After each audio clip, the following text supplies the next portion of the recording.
આઈસ્ક્રીમનું નામ પડતાં જ નાના હોય કે મોટા હોય દરેકના મોઢામાં પાણી આવી જાય, પણ આજકાલના આઈસ્ક્રીમ માત્ર કોલેસ્ટ્રોલ અને હૃદયની બીમારીઓને વધારવા જેવા જ હોય છે, તો એ ખાવા તો બિલકુલ સેફ નથી.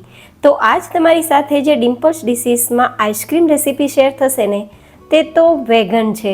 મતલબ દૂધમાંથી પણ નથી તૈયાર થવાનું, નથી તો આપણે ગેસનો ઉપયોગ કરવાના, કે નથી તેમાં કોઈ આર્ટિફિશિયલ મીઠાશ, કલર કે પછી પ્રિઝર્વેટિવનો ઉપયોગ કરવાના. એટલું ક્રીમી ટેક્સચર કે તમે જોઈ શકો છો, અને એટલું સુપર સોફ્ટ કે મોંમાં જતાં પહેલાં જ ઓગળી જાય. તો આવું ટેસ્ટી અને સાથે સુપર હેલ્ધી આઈસ્ક્રીમ બનાવવાની રેસીપી શરૂ કરીએ. તો જેમના માટે 2 ચમચી જેટલા કાજુ, 2 ચમચી જેટલા બદામ, 1 ચમચી પિસ્તા, 1 ચમચી પમ્પકિન સીડ્સ. અહીંયા પમ્પકિન સીડ્સ ના હોય તો મગજતરીના બીજ અથવા સૂર્યમુખીના બીજ લઈ શકો છો, અને કાંઈ ના હોય તો માત્ર કાજુનો ઉપયોગ વધારી શકો છો. હવે અહીંયા 1 થી 1.5 કપ જેટલા મખાના લેશું. મખાના છે તે એન્ટી ડાયાબિટીક પ્રોપર્ટીઝ ધરાવે છે, તો ખાસ મખાના છે તેનો ઉપયોગ ક્રીમી ટેક્સચર માટે અને આપણા આઈસ્ક્રીમને થિકનેસ આપવા માટે અને સાથે હેલ્થ બેનિફિટ્સ મેળવવા માટે ઉપયોગમાં લીધા છે.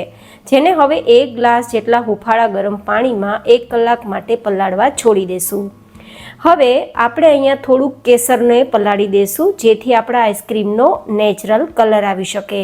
જો કેસર ના હોય તો કોઈ વાંધો નહીં, ઓપ્શનલ છે. તમે કલર વગર પણ કે કેસરના ઉપયોગ વગર પણ આઈસ્ક્રીમ તૈયાર કરી શકો છો. હવે આપણે અહીંયા 1 નંગ લીલું શ્રીફળ લઈશું, ફ્રેશ નારિયેલ.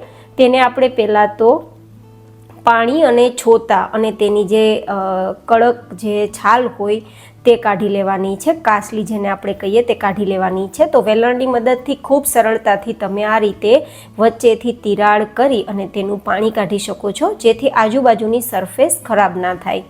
તો આ રીત મેં તમને બતાવી છે શ્રીફળને અલગ કરવાની. તો આ રીત કેવી લાગી તે બતાવવા માટે પણ મને કોમેન્ટ કરજો. અને હવે બસ ઇઝીલી જ્યાં જરૂર લાગે ત્યાં આપણે વેલણને ઉપર શ્રીફળ ઉપર થપથપાવશું અને ચપ્પુથી કોર્નરને કાઢશું, તો ઇઝીલી શ્રીફળ બહાર નીકળી જશે. હવે આપણું આ શ્રીફળ બહાર નીકળી જાય પછી તેની છાલ કાઢી લેવાની છે, જે બ્રાઉન કલરની છાલ છે ને તે. અને આ છાલને ફેંકવાની જરૂર નથી, તેને તમે ખાઈ શકો છો. ખૂબ જ મીઠી લાગે છે અને હેલ્ધી પણ હોય છે.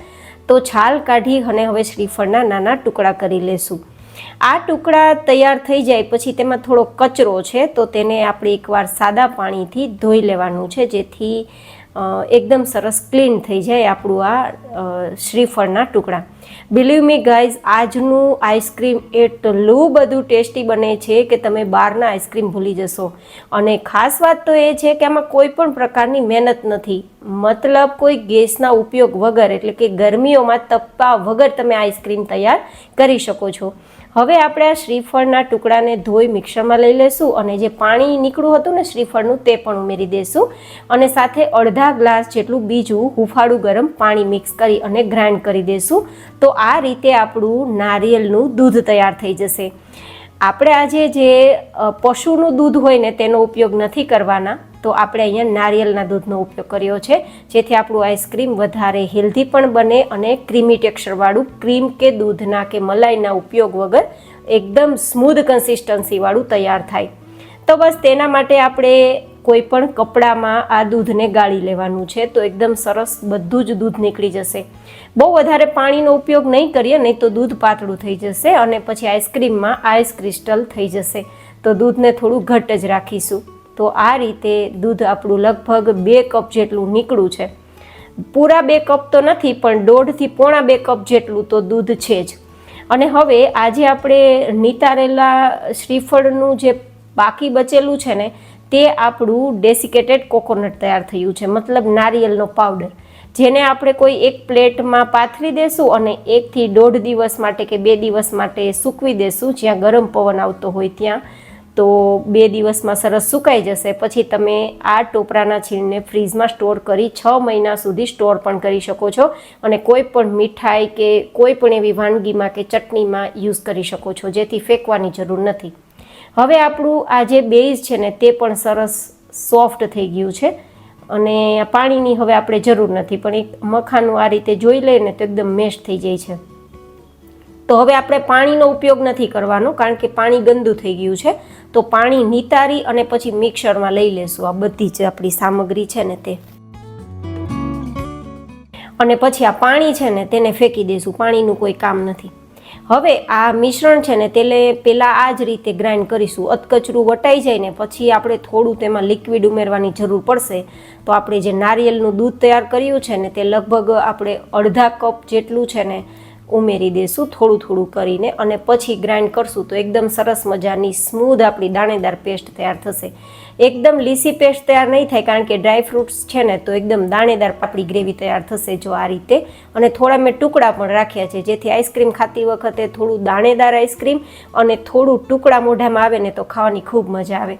તો આ રીતે ગ્રેવી તૈયાર થઈ ગઈ છે, તો તેને સાઈડમાં રાખી દઈશું. હવે આપણે નેચરલ મીઠાશ માટે 3 નંગ જેટલી કેસર કેરી લીધી છે, જે નેચરલી પાકેલી છે ને તો વધારે મીઠી હોય છે. તો આપણે અહીંયા ખાંડ, સાકર, ગોળ કે ખજૂરની મીઠાશનો ઉપયોગ નથી કરવાના. નેચરલ મીઠાશથી આઈસ્ક્રીમ તૈયાર થશે તો તમે વજન ઘટાડવામાં, સાથે સાથે ડાયાબિટીસમાં પણ લઈ શકશો. અને આપણે કોઈ ક્રીમ મલાઈનો ઉપયોગ પણ નથી કર્યો, તો કોલેસ્ટ્રોલમાં પણ આ આઈસ્ક્રીમ તમે ખાઈ શકશો. હવે ઘણા બધાને પ્રશ્ન થતો હશે, કેરી તો મીઠી હોય તો ડાયાબિટીસમાં કઈ રીતે લઈ શકાય? પણ આપણે જે કેરી સાથે આગળની સામગ્રી ઉમેરીને, જેમ કે કાજુ છે, પમ્પકિન સીડ્સ છે, મખાના છે, તે બધામાં એન્ટી ડાયાબિટીક પ્રોપર્ટીઝ હોય છે, જે ઝડપથી આપણી શુગરને સ્પાઇક નથી થવા દેતું, એટલે કે શુગરને નેચરલી કંટ્રોલ કરવામાં હેલ્પ કરે છે. અને જો તમને ડાયાબિટીસ કંટ્રોલમાં હોય અને તમે દરરોજ 1 કપ મીઠી ચા પીતા હોય અથવા 1 નંગ કેરી ખાતા હોય, તો તમે 1 કપ જેટલું આઈસ્ક્રીમ ખાઈ શકો છો, પણ અઠવાડિયામાં 2 વાર. હવે બધા જ કેરીના ટુકડા છે ને તેને આપણે ગ્રેવી આપણે તૈયાર કરીને તેમાં ઉમેરી દેશું, અને જે કેસર પલાળેલું છે ને તેને ઉમેરી દેશું, જેથી સરસ મજાનો કલર આવી જાય. અને પછી ગ્રાઇન્ડ કરી લેશું.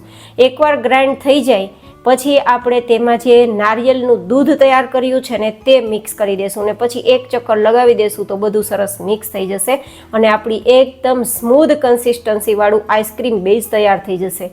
તમે જોઈ શકો છો એકદમ સ્મૂધ છે, ન આમાં ક્રીમ છે, મલાઈ છે, કોઈ વસ્તુ નથી, છતાં એટલું બધું ક્રીમી ટેક્સચર છે કે વાત ના પૂછો. અને કલર પણ નેચરલ આપણે લઈ આવ્યા છીએ કેસરના કારણે. તો એકદમ હેલ્ધી રીતે આપણું આયુર્વેદિક આઈસ્ક્રીમ તમે કહી શકો મેં તૈયાર કર્યું છે. આ આઈસ્ક્રીમને દરરોજ તમે તમારા બાળકને પણ ખવડાવી શકો છો. વજન ઘટાડવામાં પણ પહેલાં આઈસ્ક્રીમ તમે ન ખાઈ શકો માર્કેટના, પણ આ આઈસ્ક્રીમ તો જરૂરથી ખાઈ શકો. અને કોલેસ્ટ્રોલ હોય તેમને ખાસ દૂધની, મલાઈની, માવાની કે ક્રીમની આવી કોઈ વેરાયટી નથી ખાઈ શકાતી, તો આ આઈસ્ક્રીમ એ જરૂરથી ખાઈ શકે. તે હેતુથી મેં આ આઈસ્ક્રીમ તૈયાર કર્યું છે. હવે બસ કોઈ એરટાઇટ કન્ટેનર હોય તેમાં તમારે આઈસ્ક્રીમ બેઝ ભરી ઉપરથી ઈચ્છા હોય તો પિસ્તાની સ્લાઇસને સ્પ્રિંકલ કરી ડબ્બો ઢક્કણ ઢાંકી અને પછી 8 થી 10 કલાક માટે ફ્રીઝરમાં રાખી દેશું, ફ્રીઝ કરવા માટે. તો લગભગ 10 કલાક પછી હું તમને ટેક્સચર બતાવી રહી છું, તો એકદમ સરસ જામી ગયું છે. તો હવે આપણે તેને બહાર કાઢીએ. જો તમે ખૂબ જ ઇઝીલી આપણે સ્કૂપથી આઈસ્ક્રીમને સ્કૂપ કરી શકીએ છીએ. તો આ સ્કૂપ જો તમને એવું લાગે છે ને બહારથી લઈ આવ્યા હોય, અને ઇઝીલી ડિમોલ્ડ પણ થઈ જાય છે. જો કેટલું ક્રીમી ટેક્સચર છે, દાણેદાર પણ છે અને સુપર સોફ્ટ તો છે જ. આ આઈસ્ક્રીમને તમે 10 દિવસ માટે ફ્રીઝરમાં સ્ટોર કરીને રાખી શકો છો અને પ્રિઝર્વેટિવ ન હોવા છતાં પણ ખાઈ શકો છો. એન્ડ મેં આગળ બતાવ્યા પ્રમાણે જો તમને બોર્ડર ઉપર ડાયાબિટીસ છે, દરરોજની તમે મીઠી ચા પીવો છો અથવા તો 1 નંગ કેરી ખાવ છો, તો કેરીની જગ્યાએ તમે 2-3 દિવસે એકવાર આ 1 સ્કૂપ જેટલું આઈસ્ક્રીમ ખાઈને તમે આઈસ્ક્રીમની મજા માણી શકો છો. જો વિડીયો પસંદ આવે તો મારી આ મહેનતને લાઇક કરજો અને ચેનલને સબસ્ક્રાઈબ કરજો. ફરી મળીશું નેક્સ્ટ રેસીપીમાં. ત્યાં સુધી stay healthy and stay happy.